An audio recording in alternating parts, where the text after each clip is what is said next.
मोहम्मद गौरी। तो मोहम्मद गौरी का समय 1175 से 1206 तक माना जाता है। यह एक संसवानी तुर्की था।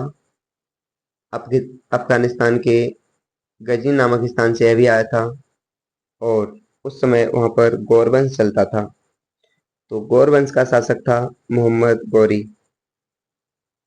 इसने पहला आक्रमण 1175 में मुल्तान के करमाती मुसलमानों पर किया। धन लूटकर वापस गजनी लौट गया।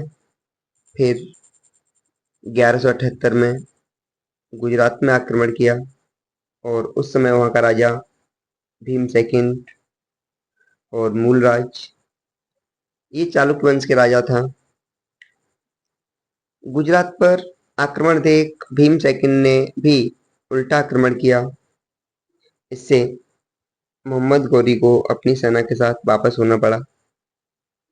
1178 में भीम सेकंड ने मोहम्मद गौरी को माउंट आबू राजस्थान में पराजित किया।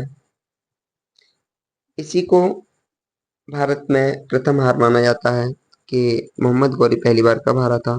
तो याद रखना, माउंट आबू राजस्थान 1178 में। यहाँ मोहम्मद गौरी को कैदी बना लिया गया, लेकिन उसकी माँ अपनी माँ के कहने पर छोड़ दिया, क्योंकि भीम सेकंड की माँ ने कहा कि छोड़ दे, क्या करेगा, जाने दे। उसके बाद ये उत्तर भारत की ओर बढ़ा और अगले साल फिर से ये उत्तर भारत की ओर आकर आक्रमण करेगा।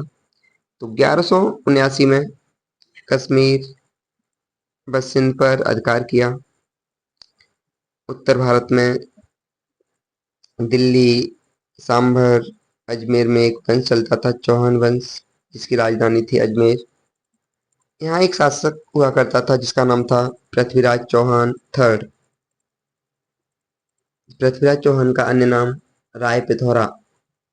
इसका दरबारी लेखक, इसका परम मित्र था चंद्र बरदाई। इसने पुस्तक लिखी पृथ्वीराज रासो। मोहम्मद गौरी का कश्मीर व सिंध पर कब्जा था। ये यहाँ से बार बार पृथ्वीराज थर्ड पर आक्रमण करता था।